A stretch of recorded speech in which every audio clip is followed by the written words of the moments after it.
Un des 3 piliers des explorations Monaco, c'est la coopération gouvernementale. Et c'est dans ce cadre que s'inscrit la visite de Son Altesse Sérénissime, le Prince Albert II de Monaco. Nous sommes ici à Alonissos. Alonissos, c'est le cœur, c'est le centre névralgique de la plus grande aire marine protégée de Méditerranée et qui a en son sein un vrai sanctuaire. C'est une zone au sein même de l'aire marine protégée qui abrite une aire particulièrement protégée avec des mesures de protection, des mesures de gestion qui sont au plus haut niveau. Durant cette traversée, on a eu la chance extraordinaire de pouvoir observer une phoque femelle avec son petit au loin. Ces phoques moines représentent à peu près 700 spécimens au sein de l'aire marine protégée. Ils sont protégés, il y a toutes des mesures de surveillance dans les grottes où ils nichent, où ils vont se protéger avec leurs petits. Il y a ce qu'on appelle des caméras traps qui sont des caméras pièges en fait, qui permettent de les observer sans leur faire peur et sans les perturber dans leur vie de tous les jours.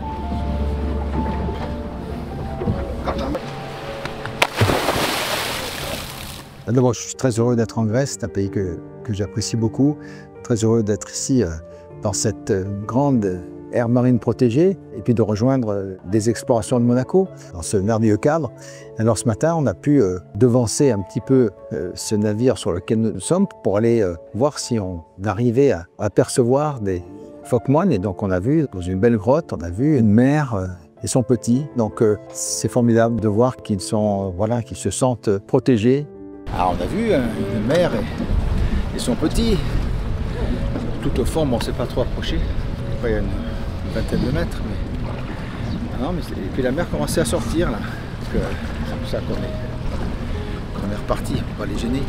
D'après les scientifiques, d'après les derniers recensements, il y a une population de plusieurs centaines d'individus dans cette aire marine protégée ici. Donc ça prouve que si on met les cadres et les bonnes pratiques, on arrive aussi à faire une campagne de sensibilisation du grand public, et bien on arrive à ce que cette espèce qui est emblématique de la Méditerranée puisse continuer à vivre et à revenir à des niveaux de population qui sont beaucoup plus grands qu'il y a quelques années, beaucoup plus importants. Donc c'est ça qui est, je crois, très significatif de l'importance de ces aires marines protégées. Mais écoutez, il y a plusieurs exemples de protection de différentes espèces que nous avons pu, au travers de la Fondation, mais au travers aussi d'autres entités qui sont à Monaco. De toute façon, on travaille toujours en partenariat, comme ici pour cette action sur le phoque moine, avec la Monk Seal Alliance, avec d'autres partenaires. Mais donc, on a pu faire une très belle action il y a maintenant une quinzaine d'années sur le thon rouge, dans la population commençait vraiment à atteindre des seuils critiques. Bien sûr qu'il y aurait d'autres espèces à protéger, en Méditerranée ou ailleurs, dans d'autres océans, mais je crois que ce qui est important, c'est d'abord d'alerter, de sensibiliser, et puis aussi de mettre en place différentes règles, différentes pratiques pour qu'il y ait une adhésion autour de ce concept de protection, bien sûr avec l'aide des scientifiques, et bien sûr avec des informations, des relevés scientifiques et des observations qui soient le plus précises possible.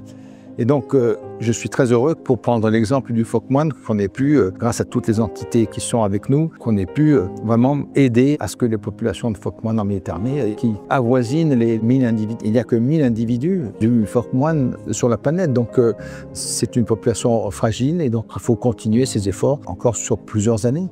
Mais bien sûr qu'il y aura d'autres programmes et d'autres espèces à protéger à l'avenir. Lorsque nous avons relancé cette idée de renouer avec les explorations avec l'Institut océanographique, c'était pour se reconnecter un petit peu à l'histoire, puisque le prince Albert Ier mon arrière-arrière-grand-père avait lancé lui-même quelques 28 expéditions. Jusqu'à la fin de sa vie, même s'il ne participait plus lui-même aux expéditions, il aidait aussi.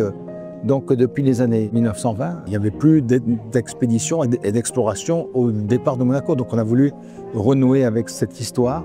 Et je pense que même si les programmes ne sont pas complètement établis pour les prochaines années, il y a, depuis qu'on a relancé des explorations, il y a des tas de campagnes différentes. Donc il n'est pas interdit de penser que nous allons voguer non seulement en Méditerranée, mais dans d'autres lieux et dans d'autres parties de l'océan global. Donc voilà, je pense qu'il y a un très bel avenir pour les explorations de Monaco, avec tous nos partenaires, avec tous les partenaires scientifiques, bien sûr, qui sont extrêmement importants. Je pense que c'est toujours la même chose que j'essaie de dire depuis plusieurs années, c'est qu'on ne veut protéger que ce que l'on connaît. Donc il faut apprendre à observer, connaître les espèces et à voir leur habitat.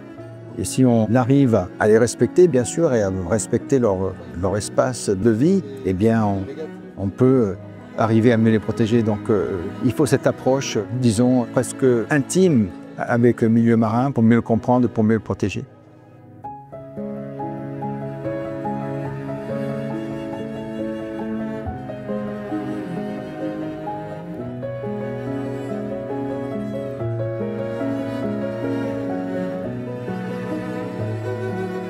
On est à Syros. Syros, c'est cette île au nord de l'archipel des Cyclades, cet archipel très connu pour son attrait touristique.